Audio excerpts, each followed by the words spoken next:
Hello, hello, movie friends. Welcome back to the show. This is Anthony. And this is James. And today we're going to talk about something that has been heavily requested by lots of fans, Squid Game, the new show that just premiered on Netflix this year.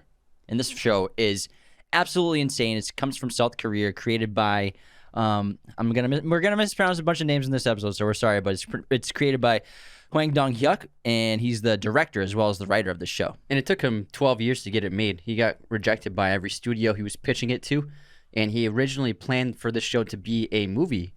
And then when Netflix got involved, they encouraged him to make it a series and to stretch out the story. And I think it probably works best as in a long format storytelling rather than probably like a 2-hour narrative feature. But this series it's rare to have a pop culture phenomenon these days, because there's so many things to watch. That isn't MCU. Yeah, has nothing to do with Marvel.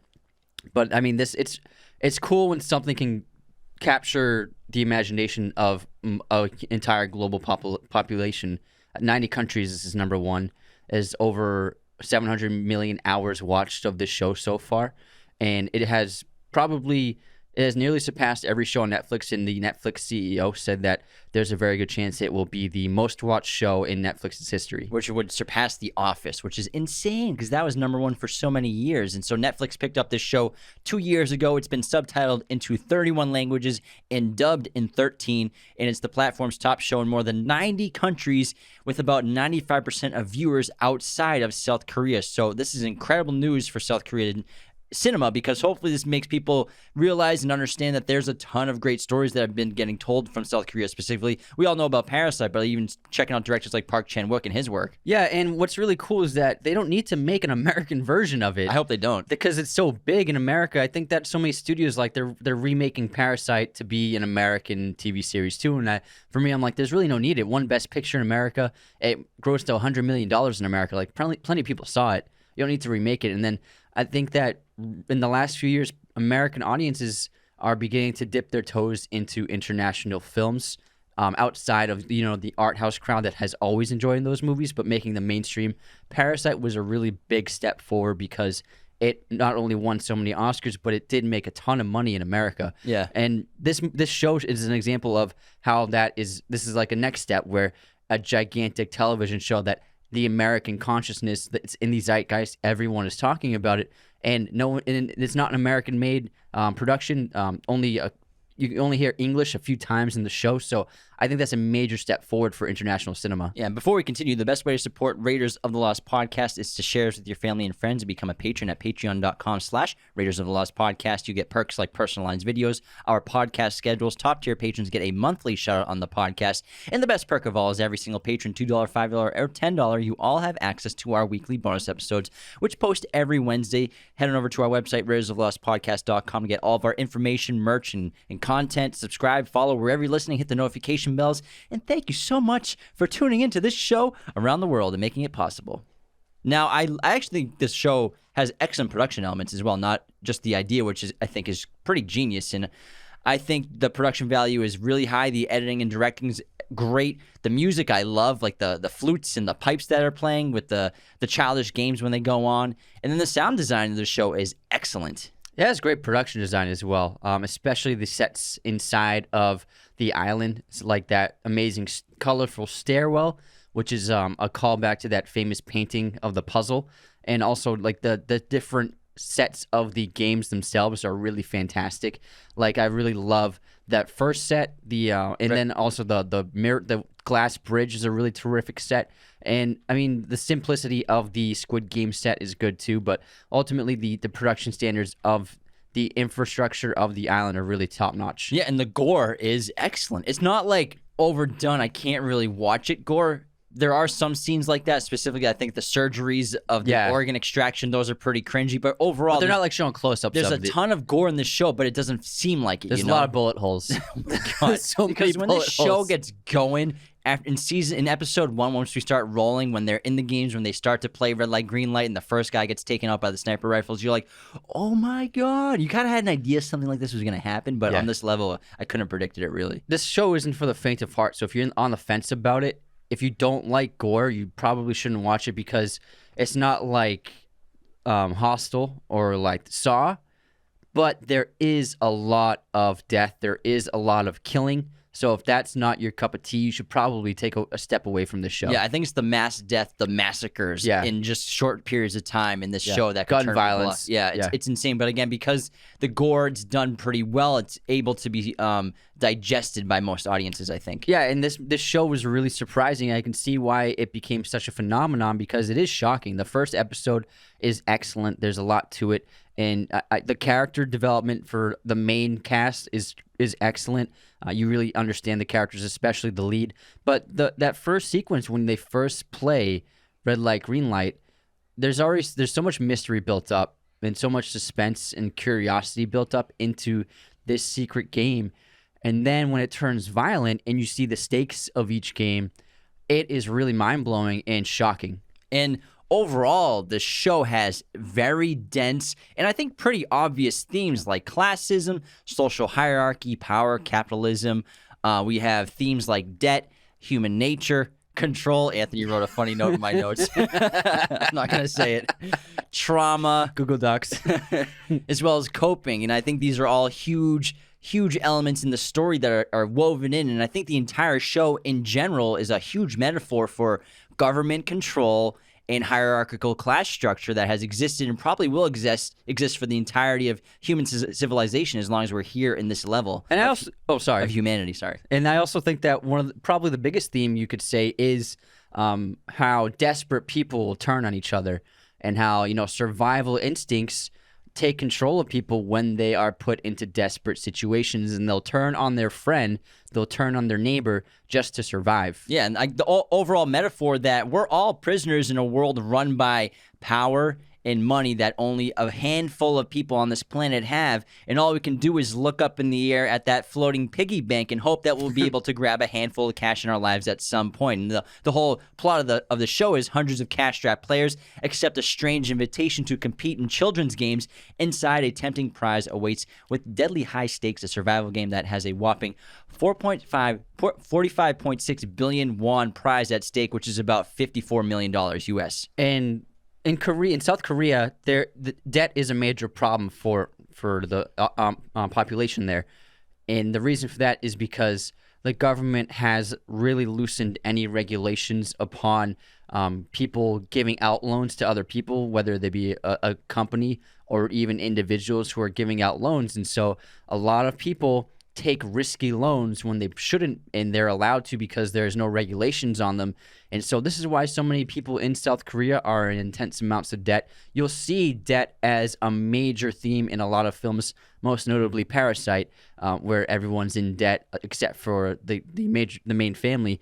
And so this is another example of showing how the system is flawed in that country and many other countries. And a lot of people are put into situations where they can never survive and they can never get out. Yeah, the majority of Western cultures and plenty of other countries, there's an immense wealth gap. It's huge. And like the top 15 are the biggest countries in the world. I mean, we're talking China, United States, South Korea is on that list too, United Kingdom. So all these countries that have immense wealth, the disparity between the poor and the rich is gargantuan. It's very, very seldom you get to use that word in a sentence. I love that word. Can anyone quote that movie? Leave a comment on YouTube if you know what we're talking about. So how about we dive into the characters, the main ones, and then we'll go episode by episode. How's that sound to you, Anthony? That sounds wonderful. We'll start with the lead, who's Gi-hun, and he's the main character. We meet him in the first one. He's hopeless. He's broke. He's a gambling addict. He's in intense debt, tons of one. He's an absent father to his daughter who has a new father, and his ex-wife left him years ago. He's overall just kind of a loser. It's a mean thing to say, but that's what he is in this show. But he has a good heart, and he wants to be a better person. And his specific motivation to enter this game is his intense debt, and he also wants to help his mother out. He doesn't want to have to gamble anymore. He doesn't want to have these problems in his life anymore. He wants to be a father to his daughter, and again, he doesn't want to be a loser anymore. Yeah, he's a great lead. I think he's the perfect character to lead the show for the audience to get behind, because he does go through major transformation from being this dilapidated man, a man-child in a lot of ways, someone who is very selfish and cares only for himself. He wants to be a good father, but he doesn't really make an effort. Like, he wins that game at the carnival for the present for his daughter, and you're like, oh, nice, he won her a present, but it ends up being a pistol lighter. He doesn't even look inside. Yeah, he doesn't even know what it was, and so and that's an example of it's funny, but also it's an example of how how crappy of a dad he is to his own daughter. And so this game, all the people that enter this game are desperate, and he's desperate for many reasons, and most notably because he really is in deep with the sharks. Yeah, played by Lee Jung-jae, and he lives with his mother, and he often has to get loans from his mother and people who he's grown up with around his neighborhood. And he does a terrific job of a character we've seen a bunch of times, the down on his luck, desperate man with the daughter he never gets to see, but he turns into his own thing, I think. It's a good archetype for the lead of the show. For sure. And then we have his friend Sang-woo, who grew up in the same neighborhood as gi-hun, and he was like the prodigy of the neighborhood. He went to Seoul National University. Everyone expected big things from him. He was a successful businessman, but also he made some very risky business decisions, and he is in debt for maybe billions of won based upon his decisions as an insider trader. And he's also wanted for arrest. There are warrants out for his arrest, so he's in a very desperate situation. And also he provides that connection to gi-hun's character. Yeah, because they grew up in the same neighborhood. He's the prodigy from their hometown. Yeah, they used to play Squid Game together. Yeah, and so he's in that opening scene where he's actually his voice, I believe, explaining Yeah, I the thought game. it was gi-hun, but then in the latter episode, You realize you it's see Sang-woo. Sang-woo, yeah. And so Sang-woo he's a disgraced investment banker, so he committed fraud basically, and he's wanted by the police, like you said. And I would say that Sang-woo is the most transformed character in this show towards the end of the film, because gi-hun, you could say by the end of the film and the show at the end of Squid Game, has never lost his morality, whereas Sang-woo has completely lost his humanity. He becomes probably the worst villain in the entire show besides the people who run Squid Game. Yeah, absolutely, for sure. And then we have sae-byeok, who is a defector from North Korea, and she's also a pickpocket. She actually robs gi-hun in the opening of the show. During the after he chase. wins that horse race and wins all the money, he thinks he's going to be able to, pay for a beautiful meal for his daughters. Fried chicken. She's played by jun-ho, who is actually a huge star now because of this show. And the thing with people from North Korea, they become like a different class of citizen, even though they go to South Korea. Even if you set foot in South Korea from North Korea, you immediately become a citizen. I believe that's the rule. But still, you are treated differently than other South Koreans. Yeah, you literally are the lowest class on the hierarchy because you're North Korean and a northerner, they'll call them. And she's a fascinating character, and she is very much a heartbeat for the show throughout the entire series. She is like constantly keeping gi-hun straight and narrow. You know what I mean? She stops him from trying to kill Sang-woo, and she's very closed off as a person. She doesn't trust anyone. That's her biggest problem, is her inability to let anyone close to her, her inability to trust anyone, and also the regret that she feels and the remorse she feels for not helping her brother as much as she could. And her motivation for joining the games is to help her family, because we discover that her brother is basically living in an orphanage, and also her mother, even though she made it to China, got sent back to North Korea. So she would use the money to try to reunite her entire family with her, which is great motivation. And also, Sang-woo's motivation is because he needs the money for stealing all that money from everyone else. Yeah, exactly. And next we have Jun-ho, who is the detective who ends up tracking down the games and then infiltrates the workforce within the Squid Game, and he's gathering evidence, gathering photos, videos of the games themselves. He's also looking for his brother, who he hasn't heard from in a long time, and then he becomes a vital part of the plot. Yeah, so he's the one. Yeah, he hears gi-hun's crazy story at the police station of these crazy games of everyone being kidnapped. He's like, maybe my brother could be there. I got to try to follow this lead. Because his brother also had the business card. Yeah, and then we have Gong-yu, who is only in a couple episodes. He's the salesman who first plays that game, is a Dokji with gi-hun to lure him basically to the games. He gives him the cash reward of 100,000 won. Even though he loses to him constantly, he finally wins that one game, that slap game. And he's actually also the lead actor in Train to Busan, which is an awesome zombie movie from South Korea. He's a big star in Korea, so it must have been a surprise for a lot of people to see him in this. He's perfectly cast in the show, too. Yeah, he's excellent. And I'm sure he'll be back for the second season for sure. And then we have Abdul, who is... Ali Abdul. Ali, do you say both names, though, for someone who's Pakistani? Well, his name's Ali. Everyone calls him Ali. Yeah, so Ali. So he's a Pakistani immigrant who lives in South Korea. He's completely broke. He's disfigured. He is missing a few fingers from a job, so he can't find good work in the city, and so he's very desperate for money. But Ali probably has the best heart out of everyone in Squid Game. He's the only person who's not South Korean that's there. So he's automatically an outcast because he doesn't know the culture very well. He doesn't know the games that are being played. He doesn't know the language super well. He speaks pretty good South Korean for being an immigrant, but still he doesn't know exactly everything that's going on when there's new games coming up because he didn't grow up in South Korea like everyone else did. He also is there with his family, and he's very selfless because he saves gi-hun in the first game. He saves him in red light, green light, and also he's over trusting because he lets Sang-woo take advantage of him in Ganbu. Yeah, he's too naive during Marvel's for his game. own good. Very tragic storyline. And then we have My Neo, who is basically that con woman who's always trying to trip people for her benefit. She has that fling with Dak-soo where she's like, "Oh, if we're gonna do this together, we're gonna end up together. So we gotta stick together throughout the entire game." She's one of my favorite characters. She's very funny. Yeah, she is. She's entertaining. And then Dak-soo is also one of my favorite characters. He plays that thug with the snake tattoo. He becomes like a leader of many of the other alphas of the area. He forms his own gang essentially as a way of protecting himself, I think, and self-preservation in himself. And he's always resorting to violence to get his way. And I think he's a really entertaining character and a great villain within the group outside of the Squid Game workforce that is actually within the contestants that is much needed. Yeah, he's like the alpha male presence when the hierarchies of social class and status start to develop inside the contestants, because that's inevitable with humans in groups. The hierarchy is going to be created at some point, and his motivation is he got in trouble with whatever mob he works in, where he tried to steal money, I think, from one of the gang leaders or mob bosses where he's from. And he's a killer. He kills someone when they all return home. So and it's a precursor. You need to show that because of how ruthless he is during the games. Yeah, you think he's going to be the worst villain, but it ends up being Sang-woo for sure. Yeah, I think so too. And then Byung-ji, who is the doctor, and he ends up being a surgeon there's an underground group of workers at Squid Game who are selling black market organs from the corpses of the recently deceased contestants, and so they have tapped him to extract every organ from the bodies, and so for that he receives extra food, water, and also he learns what each game is beforehand. Yeah, and I think they do it to living people who are still alive too. Just on one of them is alive by accident, on the verge of death. Yeah. I think they have to be alive when you're extracting organs. No, you can do it within a couple hours. Can you? Yeah. Okay, I'm not an expert. You just have to put it on ice. Certain organs can last up to 48 hours. Some can't.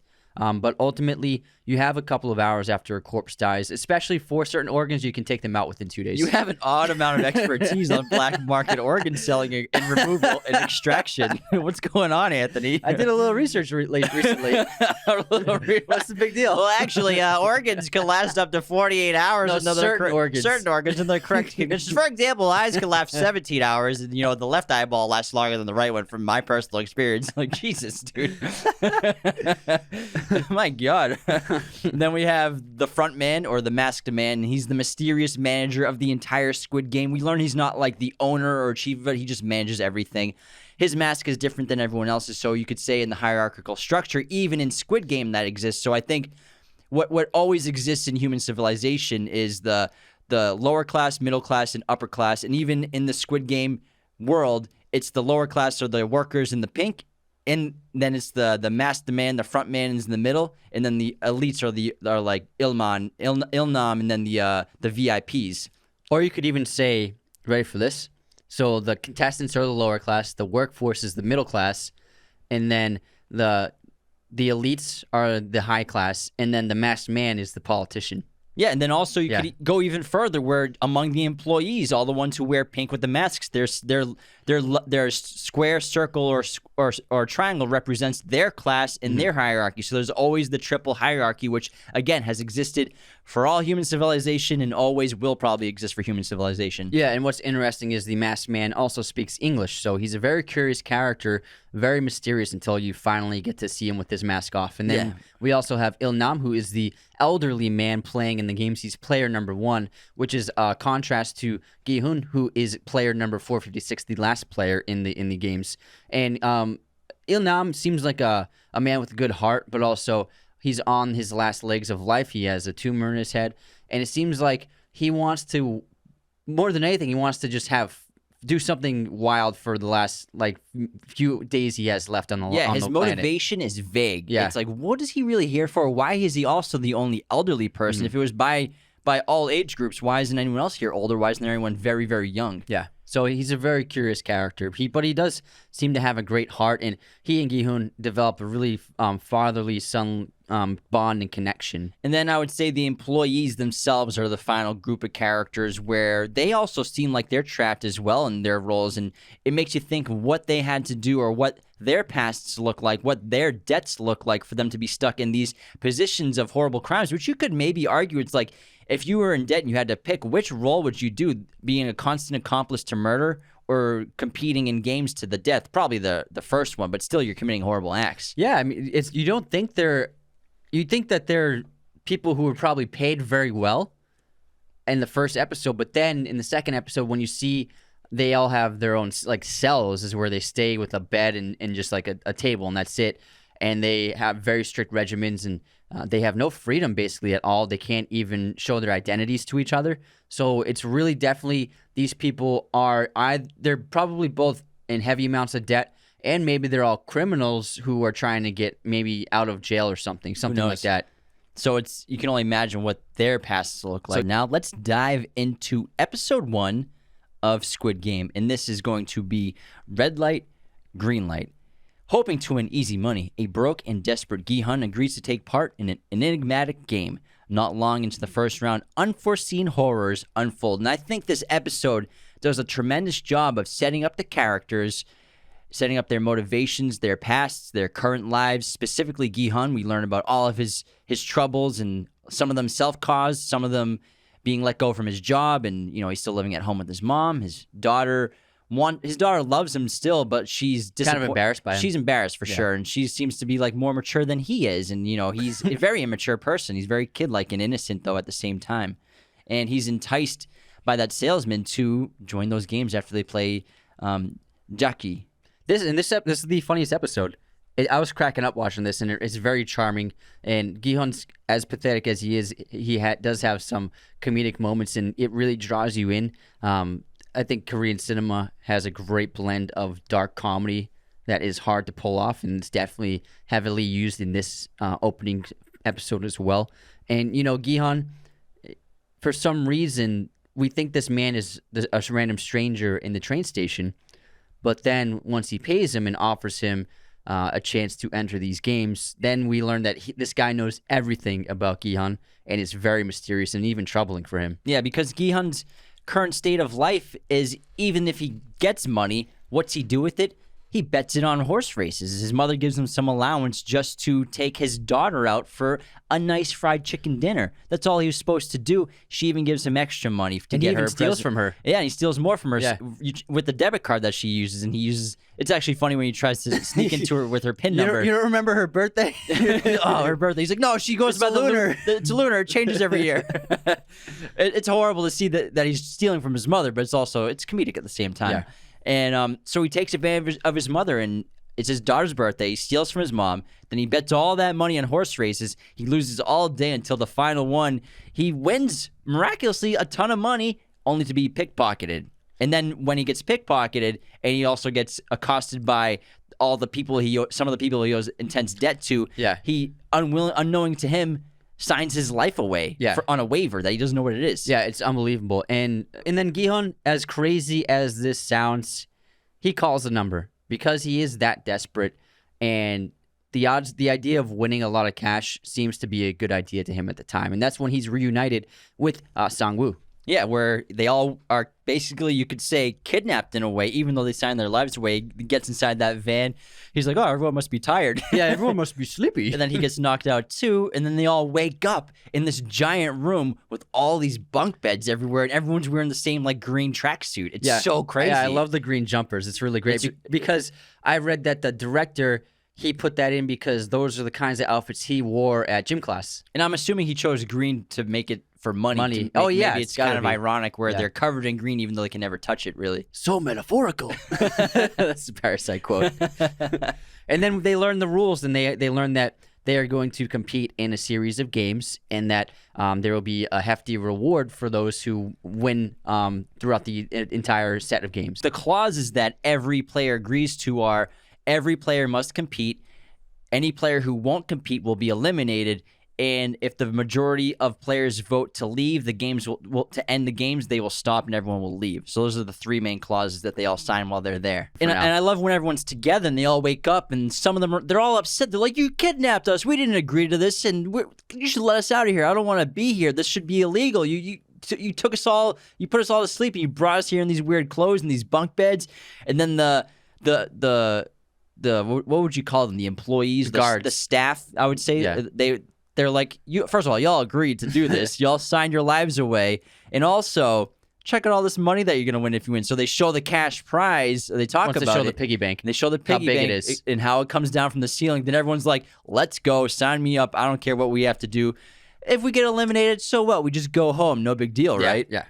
But not so big deal. But then they go into the playroom, and it's this giant... Well, before that, I love the journey there. Oh, yeah. Going through the upside-down stairwells and, like, I guess you would call that the staircase. What's it called? That never ends.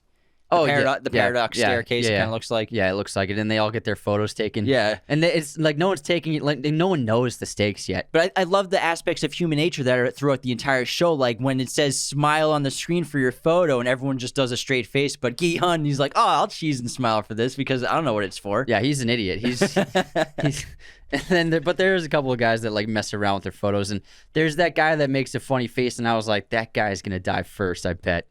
I was right. Because it's a memorable image, his photo. Yeah. And so then when he dies, you have like a connection to him when they show his face on the screen. That's a great point. Yeah. All right, go into what you were talking about. And so when they enter the arena, it seems to be like a giant like outdoor like play area, like where you would have gym class outside or play like a sport.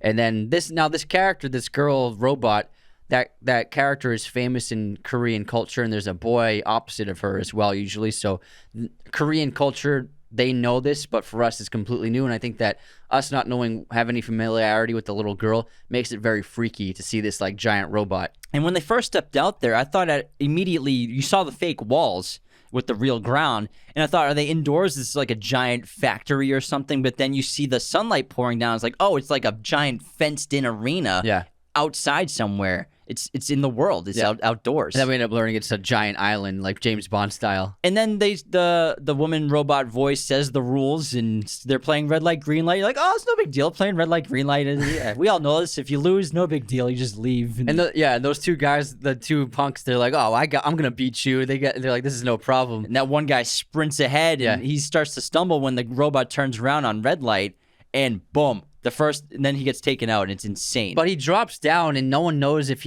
what happened to him. Like, they don't see the blood. They heard the bang. Yeah, but they're not sure what happened to him, because then his friend has to go up to him and see, is he okay? And then he sees blood pouring out of his mouth. Then we know, oh my God. And then in the second round, multiple people get blown away. And then I love this because it looks like half the group panics and runs away and tries to escape, and they just get obliterated. But then the other half of people seem to be using their heads and understanding, like, if I move, I'm going to get shot. So half of them stay frozen. It's pretty terrifying to see, like, it's like almost 200 people get gunned down slaughter. in just seconds. It's crazy. It's one of the craziest scenes I've ever seen. And as soon as it started, I was like, this is the most nuts, insane show I've ever seen in my life. It's very disturbing. It's probably the most disturbing part of the show. It's intense. For sure. And this is an example of, if you don't like this kind of stuff, you probably should stay away from the show because it'll disturb you. But this is what roped me in. I saw this and I'm like, not that I enjoy this kind of stuff, but like it was wild. Yeah, it's entertaining to see. That's what it is. Violence in a terrible way. It's like a Tarantino movie. You know what I mean? It's insane. Yeah. And then, but then they're trying to progress along throughout the course in red light, green light, and we get to the final. What is it like? But also, there's a time limit. Oh yeah. So if you don't make it in time, you're gonna get killed too. And that applies to pretty much all the other games as well throughout the Squid Games. Yeah, because otherwise it would be a pretty easy game to win. Just like take a step every time. And then we learn that being eliminated means you get killed. Yeah. So even if you make it through red light, green light, if the time expires, you're gonna get killed as well. Yeah, but all the main characters barely get out. And again, gi-hun is saved by Ali with that great moment where he just grabs him in midair and he's hanging at an angle and it's like Mission Impossible style. It's like, you're strong as an ox. Yeah, and then they both managed to jump over the line just in time, and those remaining after the time limit on the field still get blown away. And it is shocking, and the entire group is just stunned by what they just saw. Absolutely insane. Yeah. And so that pretty much is the end of episode 1, which is wild. How about we run to our intermission before we continue? We're about halfway through. Let's run over, man. Yeah, let's do that. So we'll do our intermission, and we'll begin with our movie quote competition. And apparently Anthony's been working on his for hours, his entire intermission. Days. He said, hey man, Days. I've been doing this since last week, just this one intermission, and I hope I stump you. So I got a quote from me, and this was from a fan, Craig Coleman. I don't care if he's Muhammad, I'm hard Bruce Lee. You can't change fighters. Say it again. I'll do it actually in the accent. I don't care. Hold on. I'm terrible at accents. Do a British accent. Cheerio, mate. I don't care if he's Muhammad, I'm hard Bruce Lee. You can't change fighters. Bill, you can't change fighters. It's Snatch. Yeah. Yes. Nice. Good job. Thanks. All right, and then this one's me. Yeah, a landlord's dream. A paralyzed tenant with no tongue. 7. Detective David Best Mills. tenant he's ever had. Here's my quote. I think I must have one of those faces you can't help believing. Is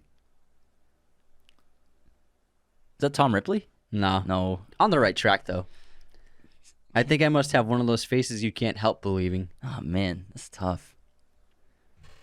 Sounds so familiar, too.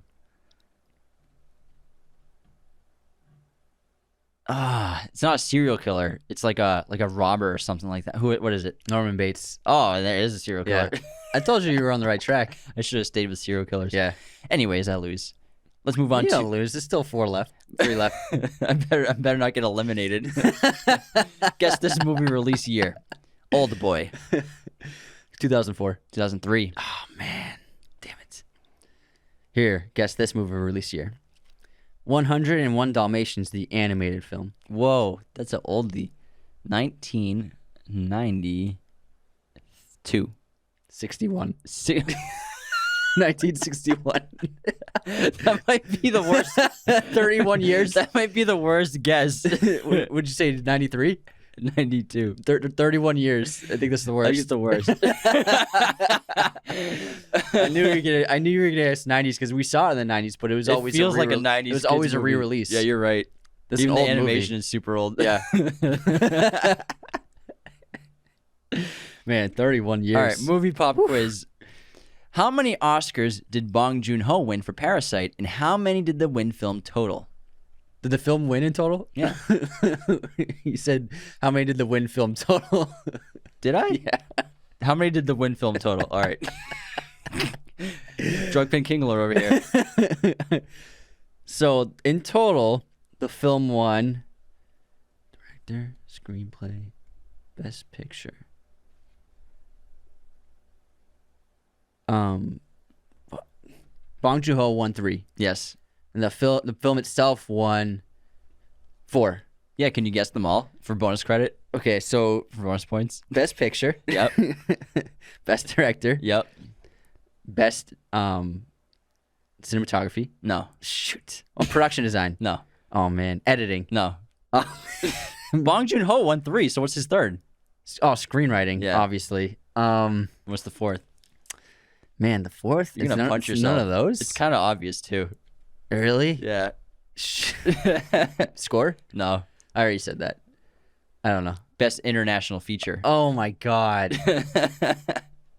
Obviously. That's almost as bad as the 31-year guess. Oh man. No, it's not. There's nothing will be worse than 31 years off a movie guess. That will never be topped. That was a good question. Oh man, obviously that's like a trick question, international film. It was a trick question. That's Yeah. why I liked it. Good one. All right, here's my quiz. Who directed When Harry Met Sally?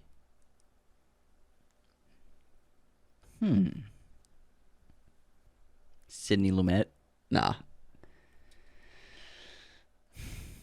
I don't know. Rob Reiner. Rob Reiner. I knew you were going to say Rob Reiner. effing knew it. I was like, before I said, I don't know. I was like, say Rob Reiner. Is that what happens inside your head? You're just yelling at yourself? Basically. Say it now. Usually just yelling at myself in my head for all the dumb things I say. How many wins did it film this year? I want to watch that audio back to see if I actually said that. You did say it. All right, let's move on. Who's our hater of the week? Oh, we get a couple. Do you have a couple prepared? Any real ones? No real ones. Just a couple of fun ones. Yeah, we've had some great fan interactions lately. I also have a top comment too. Okay.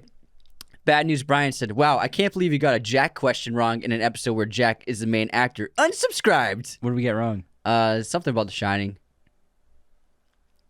And then Carpio 2017 wrote, "I like when the other twin does the voiceover for these videos. Unsubscribe." He was talking about me. Like he likes when you do it better. He likes my voice best. Yeah, I'll smooth talk you through this clip. And then I posted a American Psycho clip, and someone in Cumpster Zero. Oh my God. I gotta censor some of these names, bro. I was reading it live. I didn't even realize. Oh my God. Technically, it's not a swear word. Oh my God, Anthony. Cool it with the anti-Semitic remarks. Unsubscribed. And then my favorite comment of the week was you posted the Stanley Kubrick killed Stephen King in The Shining clip. Yeah. And Writer's Block 063 wrote, "I think Kubrick should be arrested for what he did to Shelley." And then a dozen of our fans wrote, "He's dead." And then a lot of people were writing, "Yeah, let's dig him up and throw him in jail." And then someone wrote, "The cops right now," and they did emojis, a coffin with a gun pointed at it, and then the cop. That's so funny. Oh my God. Oh man, it was killing me. Oh, FYI, cool with the anti-Semitic remarks. That's a quote from American Psycho. We were not making anti-Semitic remarks. Yeah. Yeah, I asked everyone the best line from the movie. Oh my God, dude, that is funny. I was cracking up, man. Sometimes TikTok is very funny. All right, we have 2 great 5-star reviews for our top supporters this episode. And the first one is from Samuel WH. "Great listen, these twins double down. Love this podcast. Love my movie buffs. It's hard for me to find a podcast that I like and thoroughly enjoy these days. Great personalities and great content." Wow, thanks, Samuel. Thanks. And then AC, "One of my favorite podcasts. These guys do an awesome job of breaking down all portions of film, whether it's cinematography, sound, acting, themes, just overall everything. Thank you, AC." Appreciate it, pal. Or IC. I don't know who it is. On this day in film history, today is October 14th, Pulp Fiction was released Wow. in 1994. And then happy birthday to the late Roger Moore, Usher, and Ben Whishaw, who we just saw in No Time to Die. Yeah, nice. What's your streaming recommendation? Netflix just added Chappelle's Show. Chappelle's Show, the original, Yeah. is on Netflix. It's on Netflix. What are we doing filming an episode? Why don't we go watch it right now? I didn't know that. Pop copy. Dude, let's go. I am the manager. I don't like people playing on my phone. If he asks to see a manager, tell him you are the manager. We have the black delegation. Choose Eminem. Love that show. All right, let's move on back to our episode of Squid Game and move on to episode 2, Hell. Split on whether or not to continue, the group holds a vote, but the realities in the outside world may prove to be just as unforgiving as the game. And so I love the way they open this episode up where they show the burning of the dead bodies and what they do with everybody, and they just put them inside those giant furnaces. And it's really interesting the way that they have the coffins of the eliminated dead players. They seem like presents or gifts. So I think a metaphor for that is it's obviously these lower class citizens are used as gifts or sacrifices to the system of the elite, the wealthy, capitalism, all that kind of stuff. They're just objects. Yeah, exactly. And this episode, it's vital to the show working because the show would not work as well if everyone was held against their will and forced to compete in the games. And so this was important for the entire series to really work because they take the vote because a lot of people don't want to continue. Once they saw that people were going to be getting killed if they lose a game, they don't want any part of it. They think it's a travesty and horrible. So many of the players want to take a vote. And like the third rule of the agreement says, if the majority votes that they do not want to continue playing the game, then the games are off and everyone leaves. And I think I made a mistake. I think this is the episode where the piggy bank comes from the ceiling and the cash gets it's flown in. after they see the piggy bank, and then they're tempted Because to vote. all the cash comes in, because each person who dies, I think, what is it, 100 million won? Over 100 million, yeah. Yeah, it's more than- it's 100 million per person. And then the overall prize is going to be 45 billion. Yeah. So once they see the cash, then that motivates half the players to vote to keep playing. So it's important because ultimately they do vote to leave the games and to quit, because after that, and this is just a quick summary, everyone goes back to their lives and they're all just back to the situations they were found themselves in, which were so bad they were prompted to go to this game in the first place, and they all decide to come back. So them deciding to come back to play in the games voluntarily really makes the show. Yeah, and this episode's great because it shows human nature again. So they just were in this massacre world of a game of red light, green light. They all come in. They're like, "You gotta let us get out of here. We don't want to be here. This is insane. You just killed hundreds of people. This is murder. Like the police should get here. They're probably on their way right now." And the guards are like, "Check out all this cash you're gonna win." And then they start begging to stay. Half of them are like, "Please let me stay. We'll stay and compete." And then they do the vote. And the great and interesting thing about the vote is it's basically 50-50. So there's 201 people left alive after the first games out of 400 and is it 65? 456. Yeah, okay. Yeah. So gi-hun is 456. And so it comes to that 100 to 100 vote where Il-nam is the last one to vote and he decides everything. But I love this vote because it's such a great metaphor for politics and democracy in general, because in the end, it's sort of like it almost, not that voting doesn't matter, but it really just comes down to one person for the entire collective unity of this group, what the decision will be, which is interesting. So even though there's a vote, it's kind of doesn't even matter. Yeah, and Il-han is the one who makes the final vote to stop playing the games. Il-nam. And he votes the X. And so then the games are off. And then everyone, it's the reverse of how they were captured. They're all basically held captive again. They get gassed, and then they get dropped off on the streets. And this... Oh, sorry. No, go ahead. And this is such an interesting aspect to the show because obviously I'm sure you've all seen the show. That's why you're listening. Spoiler alert if you're for some reason haven't. At the end of the show, we learn that Il-nam, the old man, was one of the organizers of Squid Game. He's running the whole thing, and he joined to get excitement in his life for his last journey, you could say, in life. So it's so fascinating that it's up to him to decide whether the games continue or not, and he votes for it not to continue when he's the one that wanted to play in the games. And I think that he's the one who voted the final no because he knew most of them would be coming back. And that's the whole point of the games in his eyes. Like, he knows that they're going to go back to their crappy lives, and then they're going to come running back here. So it'll motivate them even more. Exactly. And then it'll get rid of like maybe a couple dozen who don't ever come back. And so now the people that come back are fully committed to the games. Yeah, because once they leave, they just get dumped off. Like, gi-hun is left with sae-byeok, who is the pickpocket. And then they're all reminded of why they agreed to participate in these games anyways. gi-hun, he's broke. He's a loser. He's an absent father. His mother needs surgery for diabetes. He tries to get a loan from his ex-wife. His ex-wife's husband ends up giving him money and telling him to stay away from their family. Sang-woo, he's wanted by the police. He's shamed. Even though he gives Ali money at the beginning once they are left at that gas station area, he still at this point hasn't lost his humanity yet. sae-byeok, her brother is in that orphanage, and she goes to visit him, and he's wondering and hoping that the family can get reunited. Duck-soo, he's attacked by the games. He's set up by his old friend. So basically, everyone realizes that I need to go back into the games. Exactly. And it's even worth risking my life to do it because... what kind of life am I living? Exactly. I can't get out of my trouble. But if I can get that money, then my life will be much better, and it's worth it. Yeah, and then also in episode 2, gi-hun, he goes to the police to try to tell them this crazy story, and the guy at the police station is like, what are you talking about? This is the craziest thing I've ever heard. But this is where Jun-ho, he overhears gi-hun telling that police officer this insane, wild story, and he's intrigued by it, and he gets the address and information for gi-hun to try to track him down because he's been looking for his brother, and so he's going to secretly investigate any possible connection to his missing brother with what this group thing that Gi-hun was talking about. And then when he goes to his brother's room, he finds the exact same strange business card that Gi-hun had at the gas station. Yeah, with the square, triangle, and circle. Exactly. So that intrigues him to follow Gi-hun, and then he eventually follows the van that picks him up along with the other players onto a ferry, makes his way onto that ferry, manages to incapacitate one of the guards, steals his uniform. Well, that's episode 3. Oh, is it? Yeah. Oh, man. Oh, you're right. I'm sorry. I'm just so excited.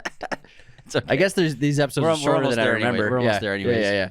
But basically, the cards reappear for everybody, meaning everyone's going to go back in the games, and everyone meets their ride, like you said, and they get knocked out by the gas, and that's when episode 2 ends. Then episode 3 begins, and episode 3 is called The Man with the Umbrella, and a few players enter the next round, which promises equal doses of sweet and deadly with the hidden advantages. Meanwhile, Jun-ho sneaks his way inside, and so the players come back, and this is where Detective Jun-ho cleverly sneaks into the ship, tells his chief, like, hey, I gotta go do this thing. He goes into the car, slides in, and does all that stuff that you just said. Yeah, it's a great way to sneak on. Yeah, so he infiltrates the gang. It's very in the group in the games. It's very clever, and even with the benefit to him, the guards don't even know each other's personal information. They're all wearing those masks. They're all wearing those suits. So it's very possible for him to do this. And also, sae-byeok, she manages to hold her breath when the gas entered the car, so she didn't go under.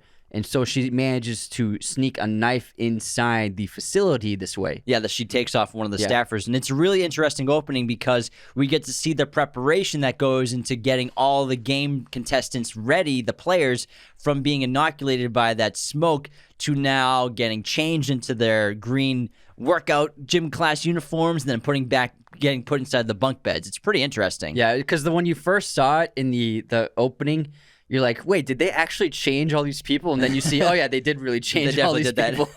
And what's really interesting is that the number of players that returned ended up being 93% of the contestants. Which is crazy. The vast majority of players returned to risk their lives to win that money. So it's like over 180 contestants are now competing back in the games. And like we said earlier, because Il-nam's probably cleverly did this on purpose, it's now they're even more motivated to enter the games and compete, even though they just witnessed over 200 people get killed. And then through Jun-ho, we get the perspective of the workforce, the guards at the facility, how they seem to be under the control as well. They don't seem to be free. They seem to be just following orders, and they're prisoners as well. They all have, there's a hierarchy based upon what shape you have on your mask. And then they all live in their own little kind of like tiny prison cells, basically. They're not allowed to take their masks off. Only when they eat. Only when they eat, and they're only allowed, they have to follow orders and nothing else. And so seeing that is really an interesting perspective of the show for sure. And when everyone's back and all the players are like inside the giant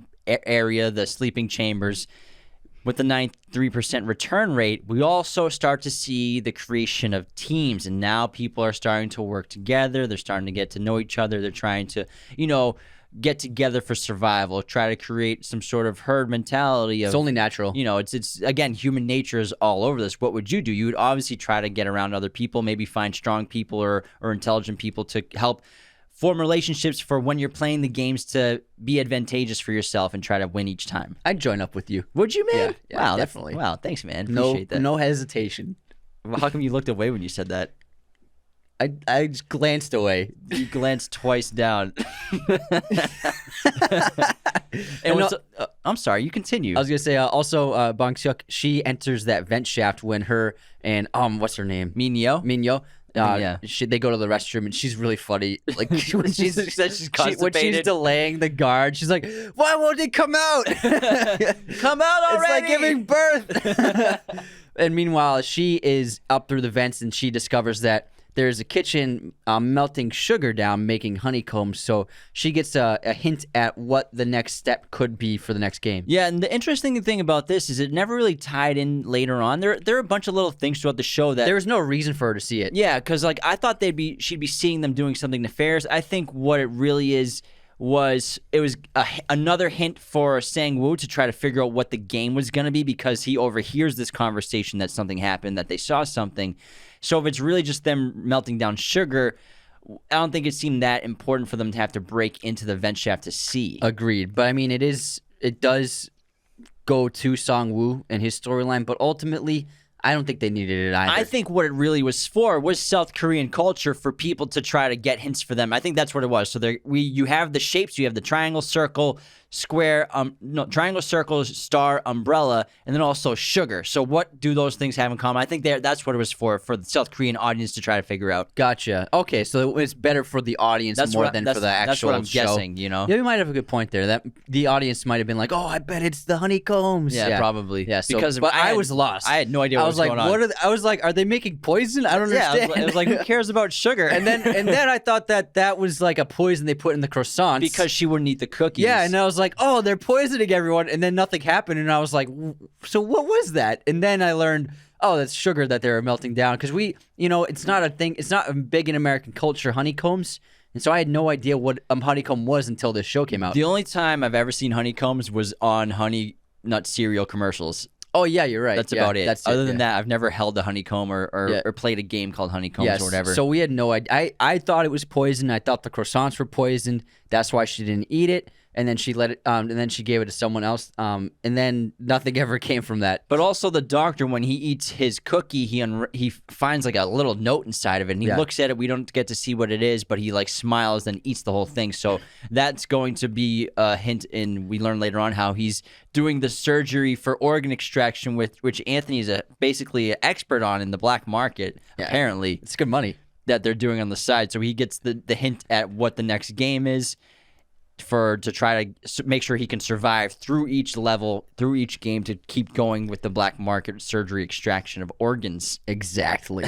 And then we get into the game. But also, Jun-ho, we learn he's infiltrated the staff, but he's also taken over the identity of number 29. So they're numbered, they're not names. And Sang-woo, he doesn't confirm it, but he seems to understand that it's going to have something to do with honeycombs the next game.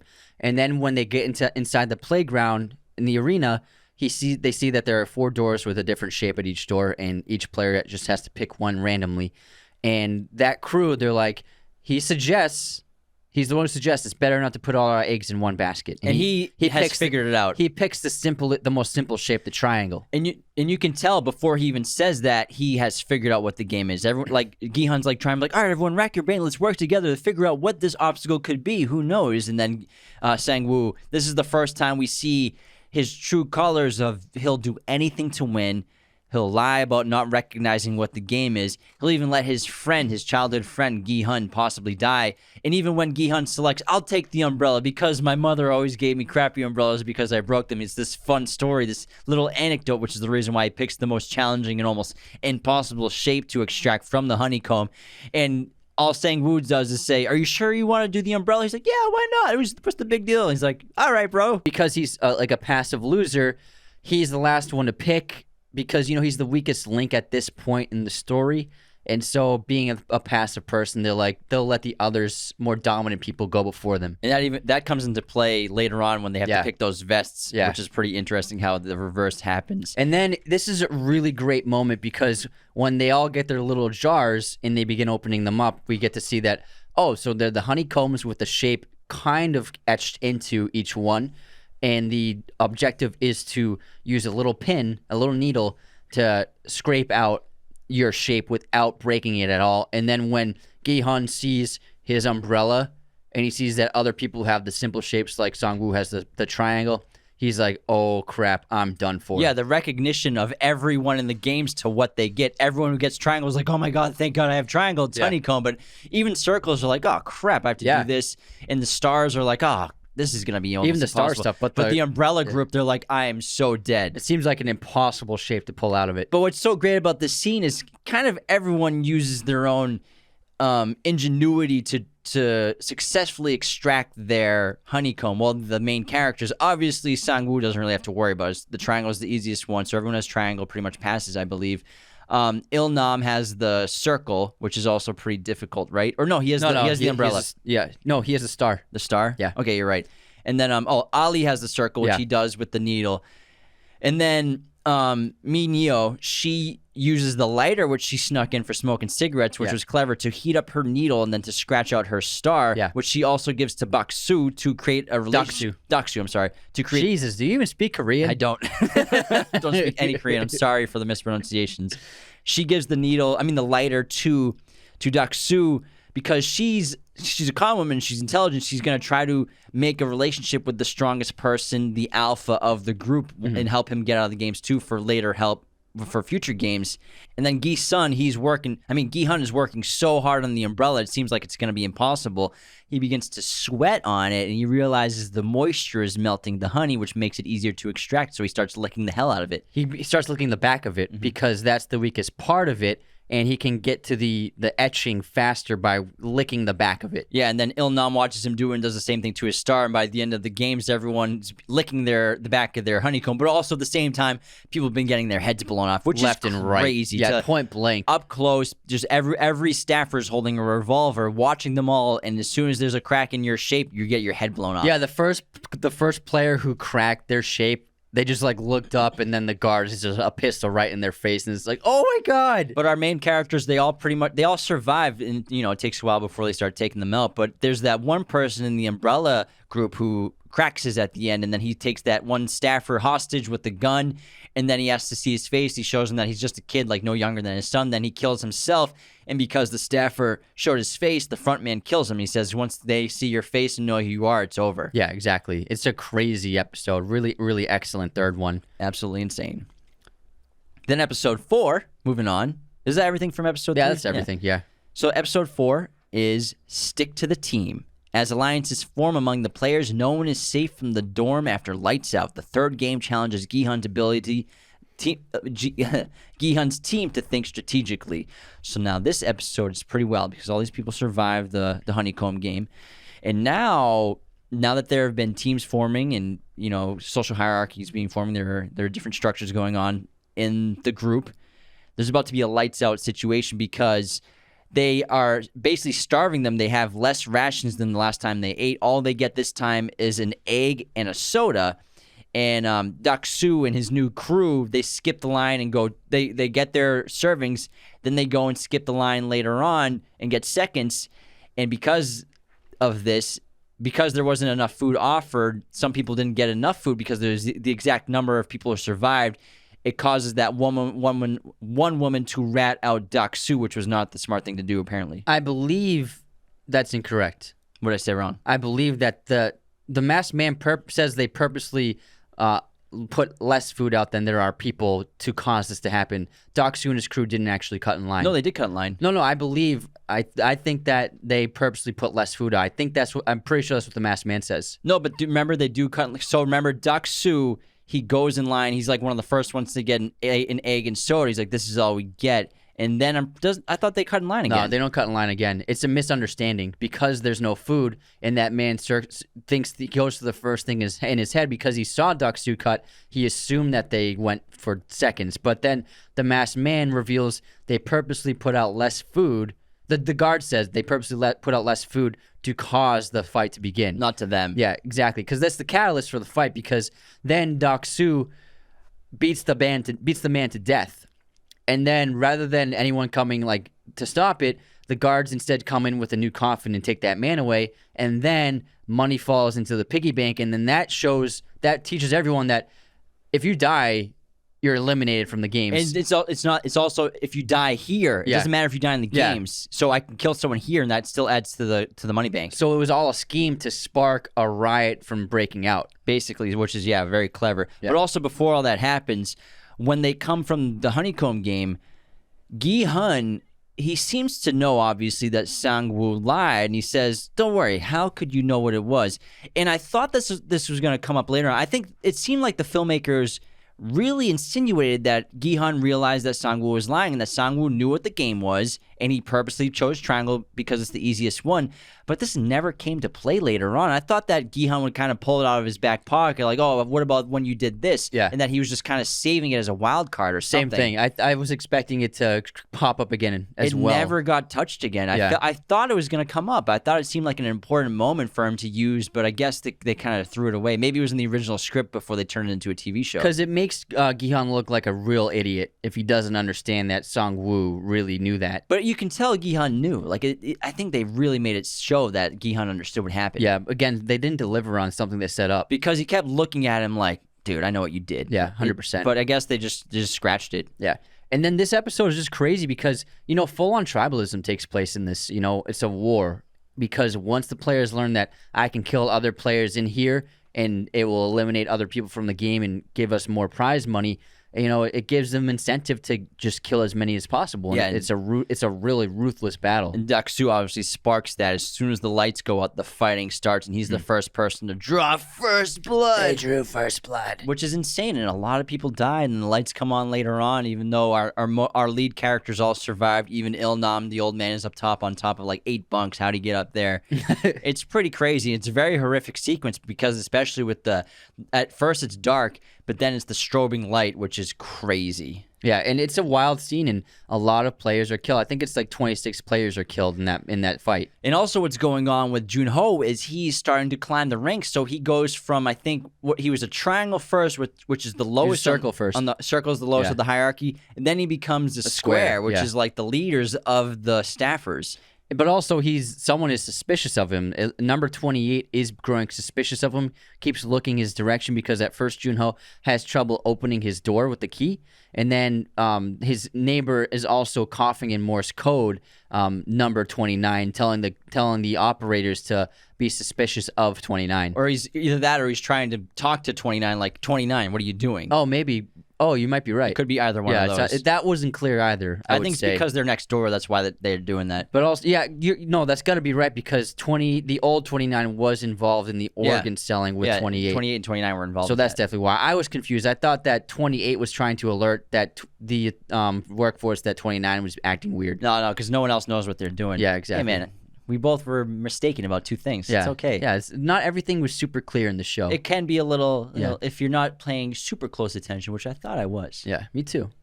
But it's good. I like that. Oh, yeah, it's great. Yeah, there's nothing wrong with it. But also, when they all wake up, they start to exchange names. Do they exchange names and start to build personal relationships before the lights go out? Yeah. I believe so. Yeah, I think so. Which is a great way to keep your team building alive. And then And then gi-hun manages to convince Sung-byeok to join their team. Yeah, so the night's over, and it was horrible. And then the next game is going to begin, so what they have to do is they have to make teams of 10s as they're entering this next round of games. And this is where a lot of prejudice starts to happen with this South Korean group where prejudice against women. No one wants women on their team of 10. We can't have what they say is a weak team because we don't know what the challenge is going to be. It could be what they think is they're all saying it could be strength based, so we don't want any weak links on our team because Dak-soo's team knows it's tug of war.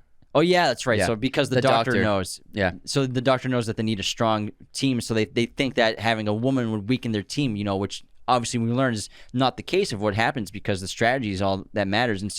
And also this is when Dak-suk betrays Manyo because after they have sex in the bathroom, she says never to betray her, and if he does, she'll kill him. Oh yeah. And then right when they have to pick teams, when he knows that it's tug of war, he's like, "Go play with another team. We'll team up again later," because he doesn't want her on his team. And then she's like, "I told you I'd kill you if you betrayed me." And so they end up picking all their groups of 10.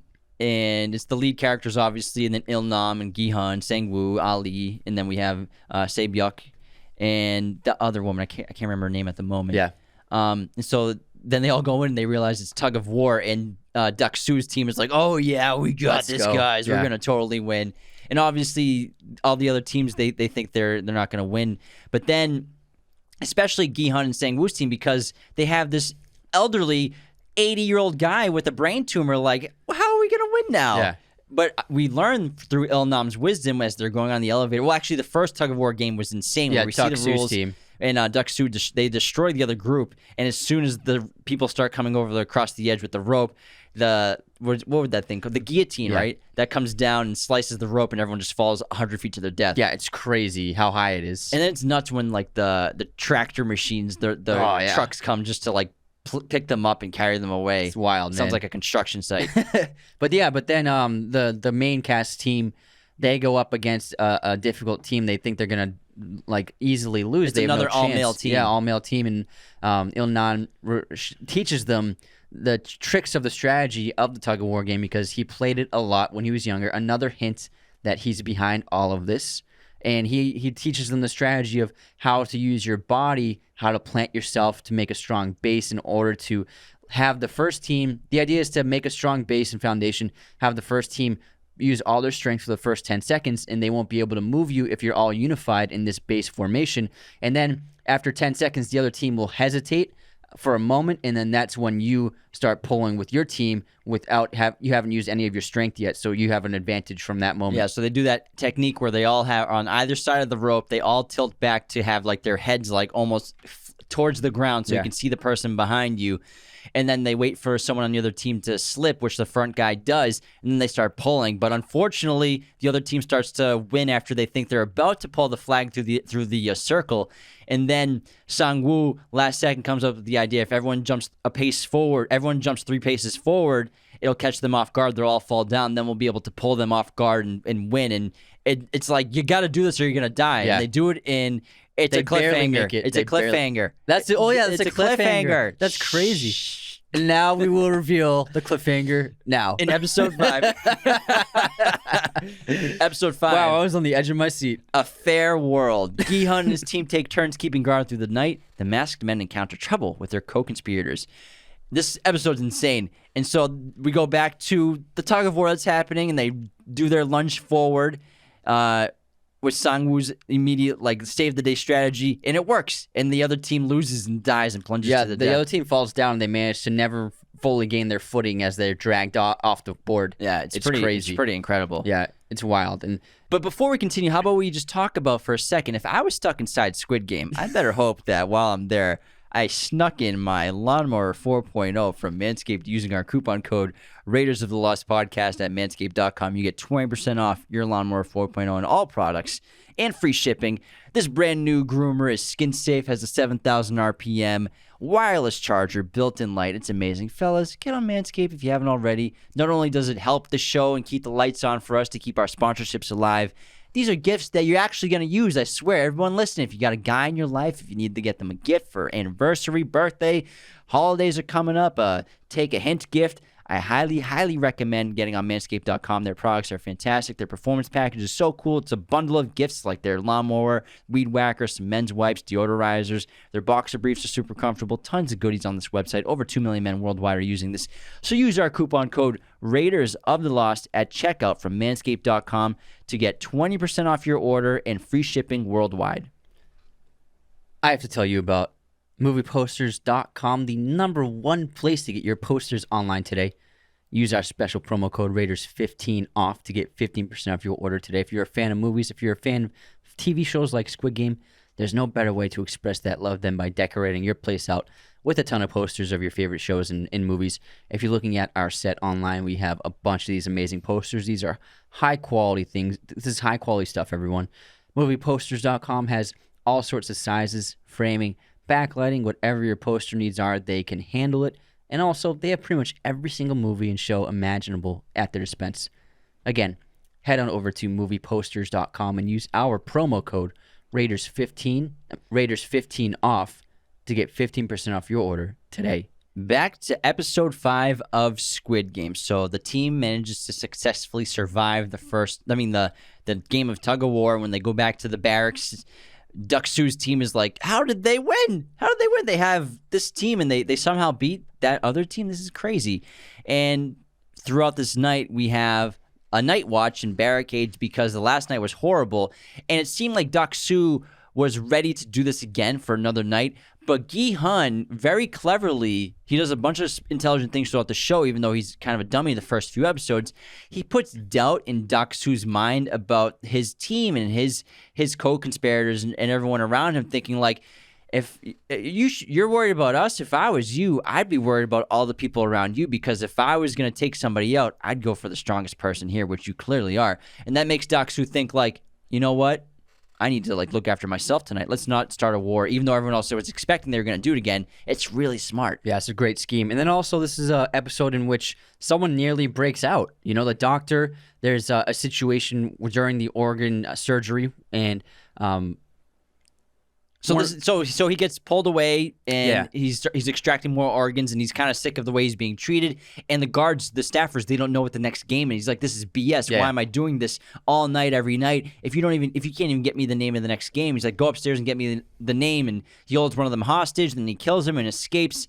And so Also, at the same time, Jun-ho is getting mixed up with this stuff because of his secret identity. Yeah, as so 29. he in 28 they go on the journey to deliver the organs while that's happening. Which he's like, we have to do this diving drop off, and Jun-ho's like, okay, let's do that. But so the doctor escapes. He gets chased down by that staffer who chases him to where they played the honeycomb game, and he's trying to talk him down. He's like, don't worry, we can still solve this. We still have control over all the video cameras. You're not on the feed. We can solve this. We can salvage what's going on. I'll go upstairs and get you the name of the next game so that you're prepared to survive it, hopefully. And then, which kind of comes out of nowhere, the front man and a bunch of other staffers just kind of walk in. Yeah, so what happens is and then the guard takes off his mask to earn his trust. Then he steps behind the doctor and pulls out a knife, and he's about to kill him. And then suddenly there are 30 guards in the room with the masked man, and they kill the guard. And it's like, how did nobody hear or see them enter the room? That's a moment of the show where I was like very much taken out of it. Like, that's an impossibility. But also, well, actually, I think before he kills him, this is where the front man gives a pretty interesting speech where he's talking about how they tilted the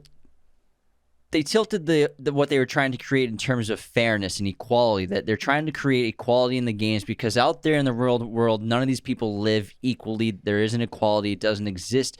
But in here, we can give them equality, and you broke that principle. You took that away from them by basically giving the doctor hints at what the game was going to be, which helped other players as well. But obviously they knew that for the tug of war game, that they needed to have as strong a team as possible to win. And so then he blows their heads off. Yeah. It's a great moment of the show for sure. And then also Jun-ho kills number 28, and he sneaks into the file room, and he manages to go through all the files, and he finds his brother's name in a list of champions, and he won in 2015 apparently. And then he goes to the binder of Squid Game 2015, sees all the contestants, and then he sees his brother's photo there, although we don't see it yet. Yeah. Dun, dun, dun. But the cool thing is the file room, it's inside the front man's like private suite. Yeah. So he broke into the front man's suite, which is pretty epic. Mm-hmm. And then we're moving on to episode 6, which is Ganbu. And so actually Ganbu refers to back in episode 5 where they were doing the night watches, and gi-hun and Il-nam were in the first watch. And this is where they made that agreement where they're going to become Ganbu. And Ganbu is a very friendly term in Korean culture, and it refers to like basically like your best friend who you do everything with, and you share everything. You're my Ganbu. Yeah, me and Anthony are Ganbus, and so it's really nice and endearing. And so in this episode, players pair off for the 4th game. Gi-hun grapples with a moral dilemma. Sang-woo chooses self-preservation, and sae-byeok shares her untold story. This is the best episode. Yeah. This is the marble game. And so all the contestants, they have to get into pairs to compete in the next games. And so what happens is... Hold on, can I say one thing first? Of course you Before can. Of course, Ganbu. Before that, we should call each other Ganbu more often. Before the game starts, the guards come out to everyone and they apologize for the unfairness that was going on.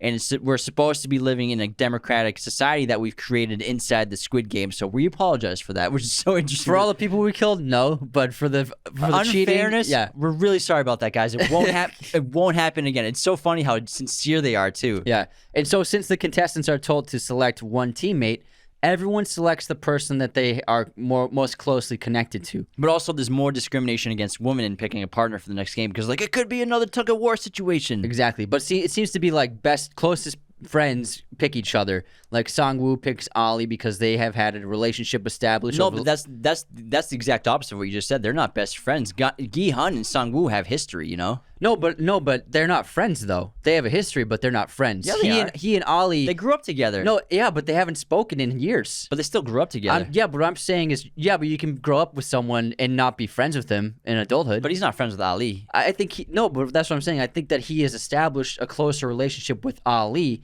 which is why he chose him. I strongly disagree. I think he chose Ali because Ali, strength-wise, is probably the most strongest person there because he showed that in the first game when he saved gi-hun with just one hand. That is true. He does say something about his strength. He's not picking Ali because he's like, I like you, Ali. He chooses Ali because if it's a strength thing, I need Ali on my side. He doesn't even acknowledge gi-hun. He pretends like gi-hun doesn't even exist, you know? It's not a friends thing for him. You're right, because Sang-woo's true colors are shown even more in this episode. But it is a trust thing where people are picking players they trust more than others. You could say that for sure. Because I mean, gi-hun eventually chooses Il-nam, but that's because he's the last one left, you know? And no, he could have chosen that other man, but I think he does it out of pity. Yeah, also, out of pity. And it's a great character moment for him to choose the old man. You know what I mean? He hasn't lost his morality. Exactly. But then the girls choose each other because, you know, they have actually... They seem like they don't get along, but it seems like they could be friends in real life. Well, but it's also where the discrimination against women, where no one wants another woman partner. That's also too. So the two women team up. Yeah, exactly. Besides the husband and wife, that's the only other situation where there's a woman with a man. But we learn in the episode that they definitely get along really well, and they could have had a friendship for sure. But I don't think they chose each other because you seem like a nice guy. It's just because no one else wants them. Yeah, I guess so. I think that's just the discrimination aspect of it. Yeah, I guess that's true. I think you're thinking too much, man. It's pretty simple. Hey, I can think however I want. I think you're being too judgmental, Ganbu. You're not my Ganbu anymore. But also interesting, when everyone's paired up and they start to enter the new arena, Mineo, she has no partner. She couldn't find anybody. No one wanted to be her partner, and she gets taken away, and everyone's like, oh, she's totally dead. Yeah, she's effed. And so the game, they enter this arena. It's like this streets of a community in South Korea, like all these driveways and neighborhoods, it seems like, have been recreated. Also, obviously, fake sets. But the game is going to be you're competing against the person who is your partner, and it's going to be marbles. Each person gets 10 marbles, and the objective is to get all 20 marbles from you and your teammate for yourself, and you can only extract them by non-violent methods. And this is a really big wake-up call because everyone realizes that either their partner or them are going to die. You know, gi-hun realizes either him or the old man is going to die, and everyone else as well. So it's like, if they knew that, they maybe would have picked someone that they didn't even know. You know what I mean? Yeah, and this is where the worst parts of the good people in this episode really are broadcast for sure, with a light shining on. Whereas Dak-soo, he's already a bad guy. He doesn't really do anything shiesty. He just wants to play a new game when he's losing. Desperate, yeah. Yeah, I wouldn't say that's a shiesty move or anything like that. That's actually, it's illegal. You know, they approve it. It's like, request approved. So they just changed the game because he's almost losing. But all the other people who are the lead characters, it's really just gi-hun and Sang-woo. They corrupt themselves in order to win. Yeah, and Sang-woo, this is the big turning point for him because Ali is dominating him in the marbles. And by chance, he's never even played marbles. Never even played before. And Sang-woo, desperate to survive, he comes up with a plan of tricking him where he tricks Ali into thinking that, hey, no, they're not going to kill anyone if they don't finish the game, so we'll be safe as long as none of us claims victory.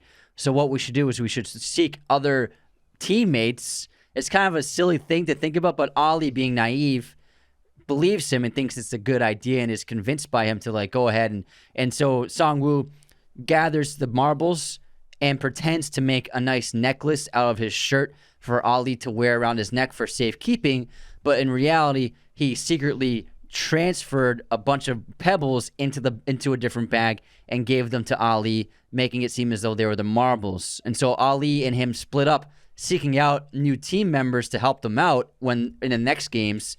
But in reality, when the time is running out, Ali looks inside of his bag and finds that it's full of pebbles, not marbles. And then Sang-woo took all of the marbles for himself. Yeah, he's telling him to like go find weak players or people who are still playing and it's undecided yet to try to work together to fix something out. And it's really sad because Ali is such a good-hearted person. Although he does commit a crime when he is when he gets released in episode 2, when he causes the hand injury of his employer who hasn't paid him yet. It's all out of desperation. But because of his desperation, and, you know, he's the only immigrant there. He doesn't know the culture. He doesn't know the games very well. He's never played marbles. And he trusts Sang-woo naively and ignorantly trusts him completely. Doesn't think Sang-woo would injure him or cause his death, but that's exactly what happens. It's really horrible. It's sad. It's the first, main character death in the show, too. Yeah, it's one of the most tragic parts of the show. And then gi-hun, in return, Il-nam is dominating him as well. And suddenly he begins losing his memory, and it seems as though his dementia is really taking a toll on him. Maybe it could be a combination of the stress, which is really making it worse. And he begins forgetting what he called, whether it was odd or even, and then he keeps asking gi-hun, which one did you say or which one did I say? And gi-hun begins lying to him in order to make him win each marble round until eventually he believes he has won until Il-nan reveals that he still has one in his pocket. It's a pretty horrible thing. Yeah. But then he finally beats Il-nam, and then a guard comes over to shoot Il-nam. Well, actually, Il-nam still had one more marble. He gave it to him. Yeah, but he ends up just giving it to him.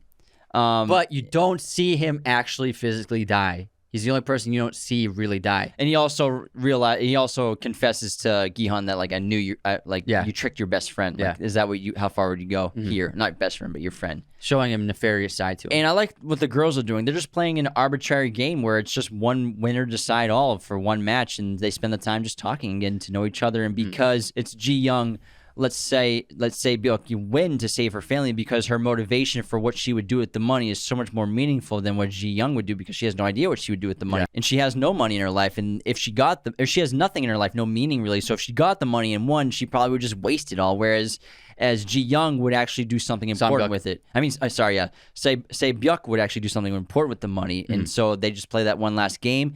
And even though Ji-young doesn't even try, and she just lets sae-byeok win the entire game. Yeah, it's very sad. Very sad. I think it's the strongest episode. It shows how people turn on each other to survive. And, I mean, you got the emotional stakes of each character, all of the mains, and I think it's by far the strongest one. Yeah, and Duck-soo wins his game when they change to throwing the balls in the hole, and he wins in the last shot. That game looks pretty fun. It's kind of like bocce. Yeah. Sort of. Then you would beat me. Oh, I dominate bocce. He's pretty good, guys. All right, let's move on to episode 7, VIPs. The masked leader welcomes VIP guests to the facility for a front row viewing of the show. In the 5th game, some players crack under pressure. And I had been guessing in my head that the brother was going to be the front man. I think that the first time when the body's discovered, I think that was when I was like, it's got to be the brother when he sees the license and he like stares at it for a while. And the other time when they're tracking jun-ho down and he's like, I want him alive. Like, why would you want him alive? So I think I was getting confirmed hint wise that the brother is actually the front man behind the mask. Yeah, exactly. And then what's really great is when the players arrive back into their room, they find that Manio is still alive, and she's like laughing at them. Wakes up from a nap. Yeah, they're like they let her go back inside because they're part of their rules is that the odd person out is pitied rather than eliminated. It's like it's Korean culture where you don't want someone to be like ostracized from the society. Exactly. Super funny. And also at the same time, this is when the VIPs, which have been constantly being talked about, are starting to arrive on the island, but there's still an intruder on the loose, and the front man knows the intruder has been in his suite. That body gets discovered. The wallet says jun-ho, but again, I think this is when we realize that it's got to be his brother because he stares at that thing for a long time. And then also the contestants are dealing with the aftermath of the last game, especially that husband who defeated his wife with the marble game, and he ends up hanging himself out of regret from it.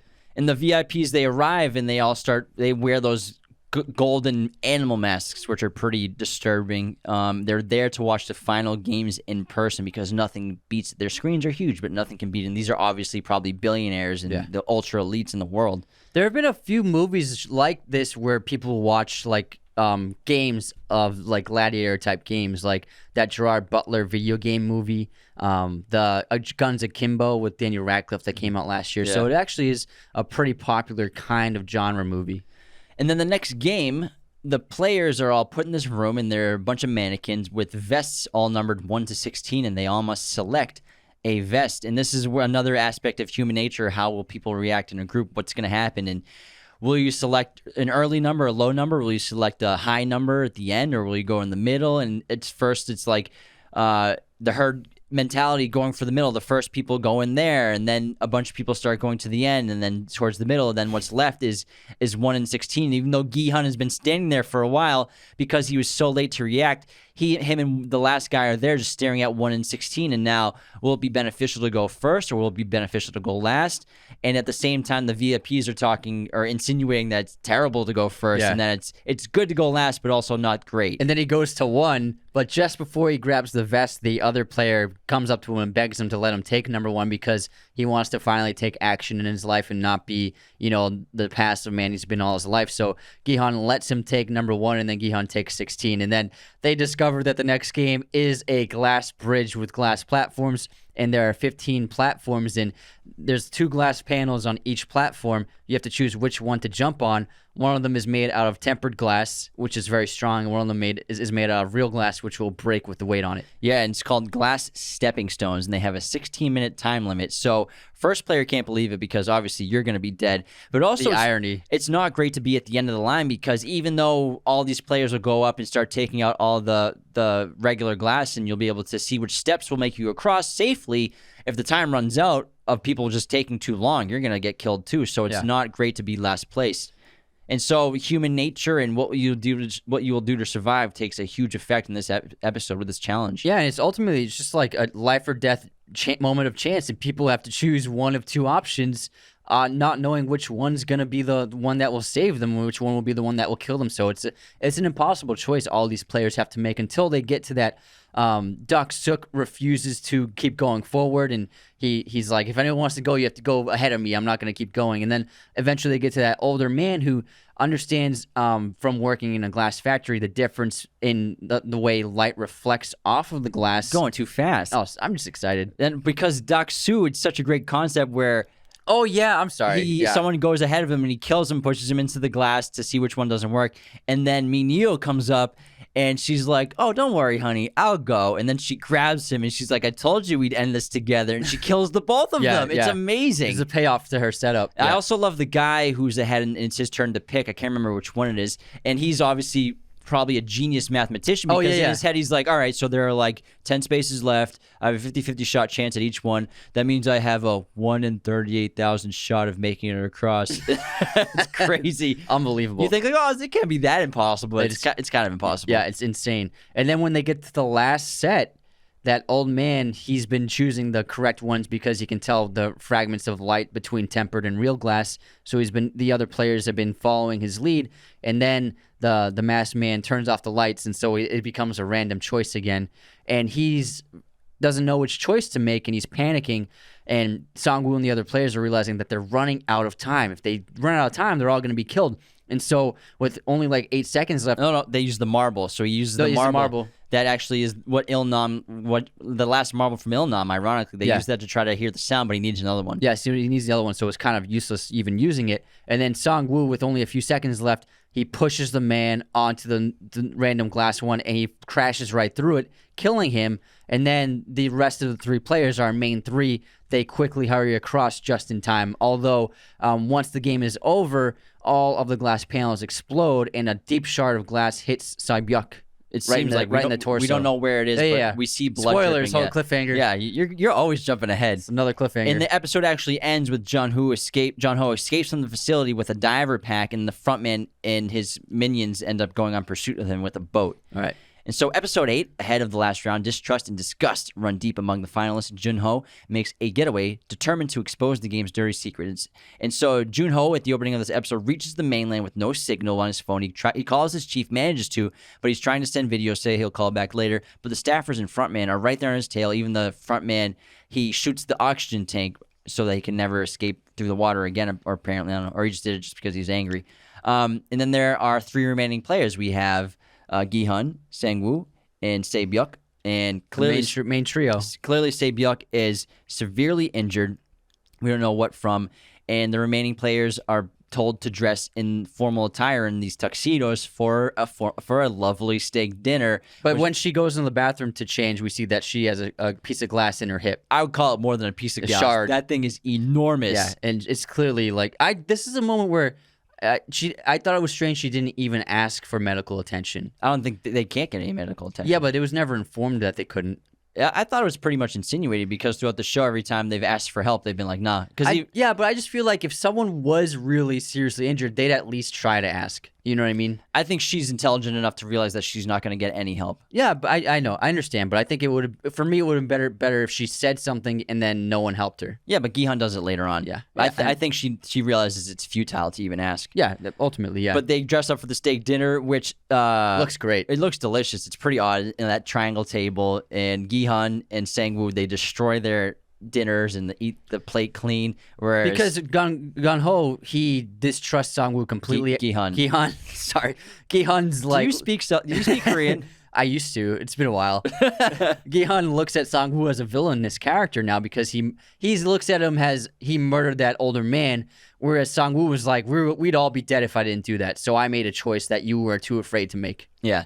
And they devour their meals, but sae-byeok doesn't eat anything because she's suffering immensely. She probably couldn't even lift her knife up to try to eat anything anyways. And then once the dinner's over, they're all left with one knife to hold on to. And then we cut later on to Jun-ho gets cornered by the front man. They find him. They track him down on the cliff, and there's nowhere to go. And the front man, he knows about South Korean police magazines for their weapons, how there's always a dummy bullet and always a blank, I believe it was. Yeah, but also Jun-ho's text wouldn't go through. Yeah, so he knows, like, there's no reception around here. He didn't send anything out. And so Jun-ho actually shoots him in the shoulder, the front man, and the front man reveals himself to be his brother, dun, dun, dun. Which I think we all saw coming at that pretty point. Obvious. And then the front man, his brother, shoots Jun-ho in the shoulder, and he falls into the ocean, which never comes into play. This is a big con I have with the show is because, I mean, it's pretty underwhelming that nothing ever happened from Jun-ho's entire storyline. And then also I thought, since he got shot in the shoulder, we didn't see him actually die. Maybe he gets rescued at the end of the season, but the final episode, it jumps up a year after the events, and there's no Jun-ho, so he must have died. But maybe in season 2, because what's the point of shooting him in the shoulder? Why not shoot him in the head? Yeah, but why didn't they reveal what's been going on for the last year? Like he couldn't how did he not connect anyone to the island? Maybe or anything? to keep people more enticed and curious about what's to come. I guess for me, I kind of called BS on that. I was like, this doesn't make any sense. He's probably going to come back. Yeah. I wouldn't be surprised if he comes back. Otherwise, he would have gotten shot in the chest. It seems obvious that he survived, but also after a year, why hasn't anything happened? Maybe they just didn't show it to mess with us. Yeah. And then at night in the barracks, Gi-hun stays with sae-byeok for protection from Sang-woo, and Sang-woo actually falls asleep, and sae-byeok stops Gi-hun from killing Sang-woo after he's fallen asleep with his knife, telling him that, like, that's not who you are. You have a good heart. You're not like him. You're not like that. You shouldn't do that. And so Gi-hun notices that sae-byeok is, like, on the verge of death, so he goes knocking on the doors to ask for help, and obviously no one's going to come, but the doors open up. He's like, oh my God, they're actually going to help her, but they're bringing a coffin because while he was knocking on the door, he woke up Sang-woo, who went over and slit sae-byeok's throat with his knife. It was a great twist in the show. I did not see that coming. I thought it was a great moment for sure. It was very tragic for her. You ended up really feeling for her and wanting her to survive. I thought when it was happening, I'm like, she's gonna go kill her because you're making all this noise. You woke him up. He's definitely gonna go kill her. Yeah. So as soon as they came in, I'm like, oh, she's dead. So tragic. Which shows you they don't care about your survival, except for when you're the last two, because they stop them from killing each other because they have to compete in the final round. Oh man, now the final episode, One Lucky Day. The final round presents another cruel test, but this time how it ends depends on just one player. The game's creator steps out of the shadows. And now I like that narration. Thanks, bro. Now we have Gi-hun versus Sang-woo.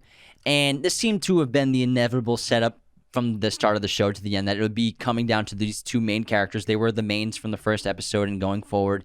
And they play Squid Game. So it's basically a bookend, kind of, from the beginning of this episode to the beginning of the show. I knew Squid Game would be the final game because it opens the show, the explanation of the rules. So clearly this is an important game, and so that's why we saw that before anything else in the show. And it relates to them in their childhood, but it ends up turning into basically a fight to the death. It starts off like, oh, we'll play Squid Game for a second, but then we're just going to fight. Yeah, it's just like a Jason Bourne knife fight. And Gi-hun eventually beats Sang-woo, and he chooses not to kill him instead of killing him, so he stabs the ground instead of his head. He does choose not to kill him. So he chooses not to kill him, and then he's about to go claim victory Squid Game rules by putting both feet at that specific section of the squid, but he decides not to, and he refuses to, and he asks Sang-woo to just the two of them just vote to end this. Let's just end this. Let's just go home. Majority rules. We can stop this whole situation. But then Sang-woo surprisingly kills himself, allowing Gi-hun to win the game. And I think Sang-woo just wanted to give up. I think he became disgusted with what he had transformed into as a killer. and he didn't want to continue living because of that. And if they're both gonna just leave here with no money, what has all of The this point been of it for? all been- What's yeah. the whole point been for? And I'm sure Sang-woo understand. He knows that Gi-hun will take care of his family and his mother and probably give her some of the cash. But major transformation for Gi-hun where he rejects the money. He doesn't even want it by this point in the story. So his character has completely come around full circle. yeah, so he wins the money and he has that final conversation with the front man and who drinks champagne by himself. Then Gi-hun's put back to sleep and dumped off on a random street in the city. And it's like 1 year later, Gi-hun, despite having won 45 billion won, which is about, again, $54 million US, lives as he did before. He won't spend any of the money that he earned.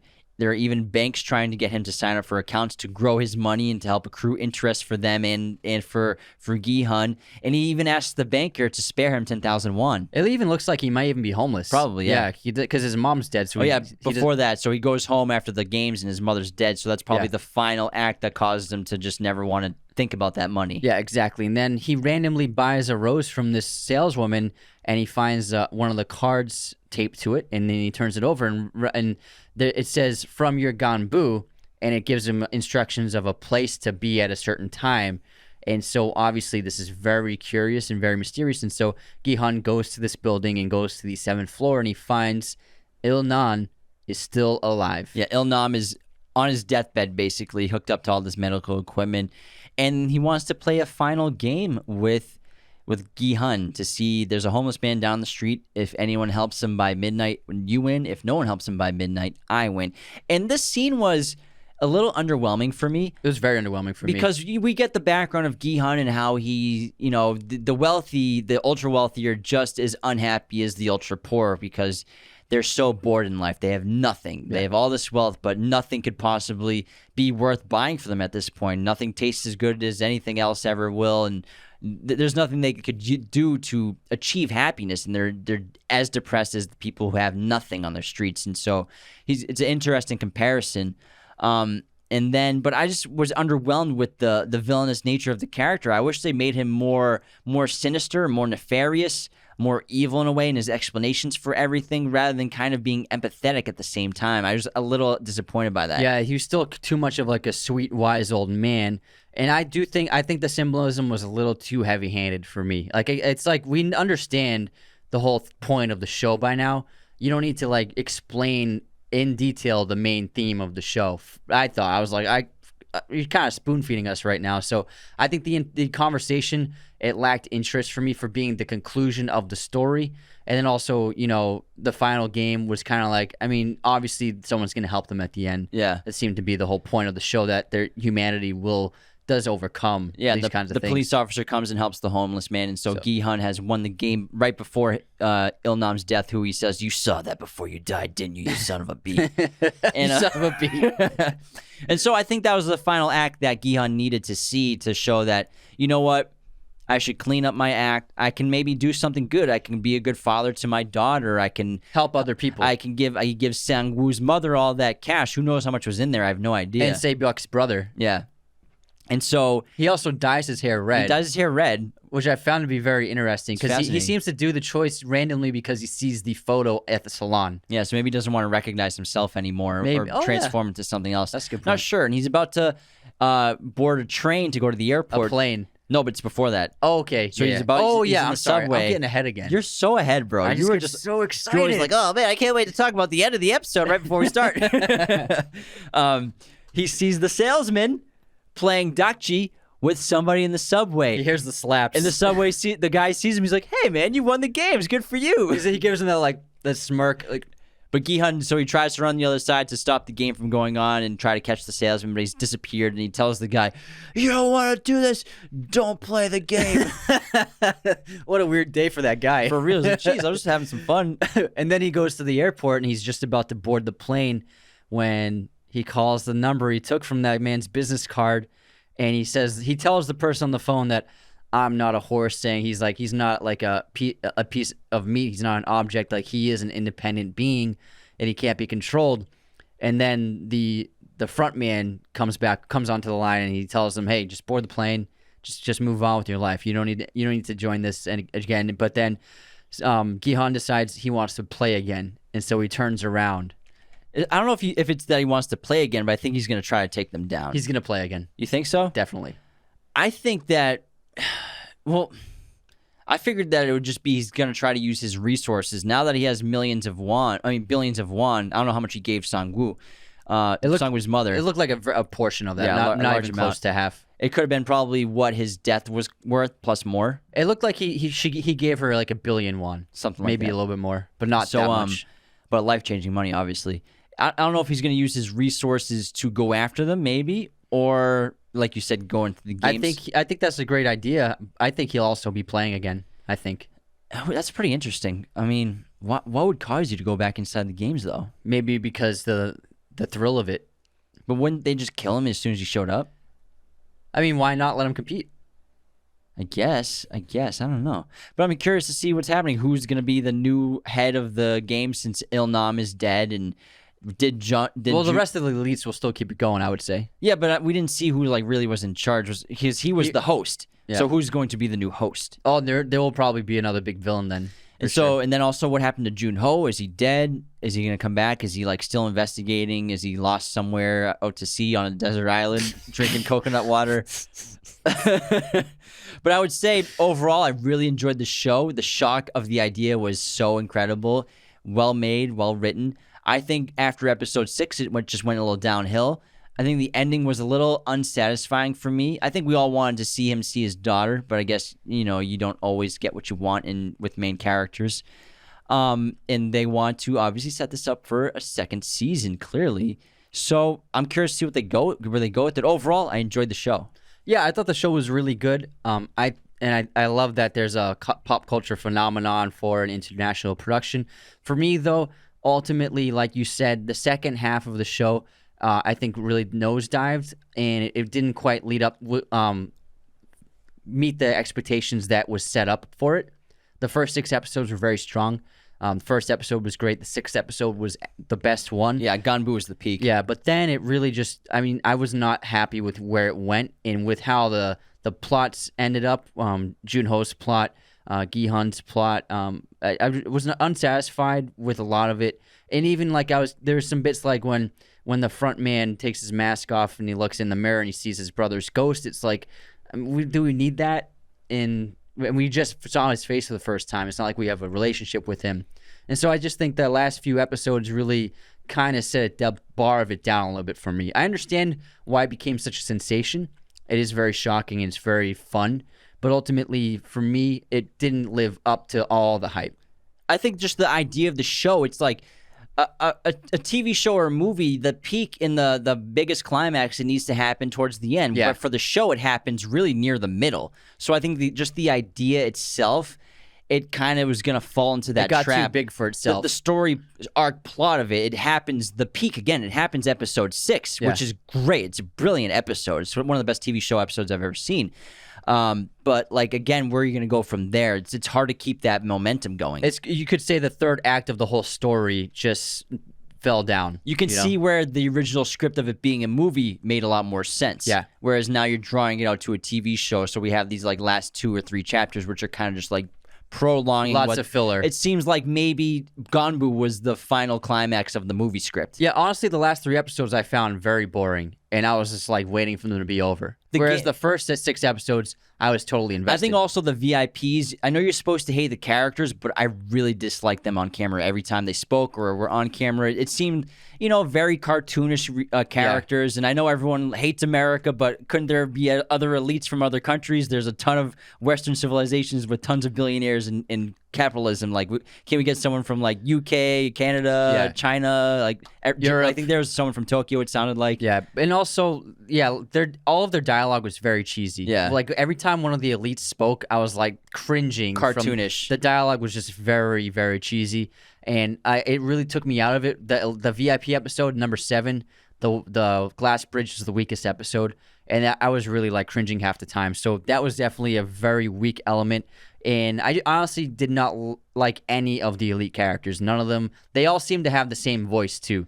They all seem to be like the same kind of person. They could have made them more interesting, Yeah, for sure. for sure. Like, why not tackle these characters more interesting and make them more memorable? Yeah, exactly. And why not show their faces, But I mean, but ultimately it was a good show. I had a really good time watching it. I'm definitely watching season 2 for sure. I need all these unanswered questions told to me. I need to know what happened with Jun-ho. Where's Jun-ho? Where in the world is Jun-ho and Carmen Sandiego? Are they chilling somewhere drinking tequila and mojitos on an island? I don't know. Yeah, but ultimately, Squid Game is a fun time. Excellent job. Yeah. Great production. I hope you guys enjoyed the show as much as we did in this episode. Thanks for tuning in to Raiders of the Lost Podcast. Become a patron at patreon.com/Raiders of the Lost Podcast today to help keep the lights on for this show and support us.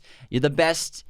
Thanks again. Take care. Thanks so much for tuning in to Raiders of the Lost Podcast. Be sure to subscribe if you're new. Hit the like button, leave a comment. Find us on all audio streaming platforms, Spotify, Apple Podcasts, Google Podcasts, wherever you listen to podcasts, you can find us. Find us on Twitter, TikTok, Instagram, Raiders of the Lost Podcast.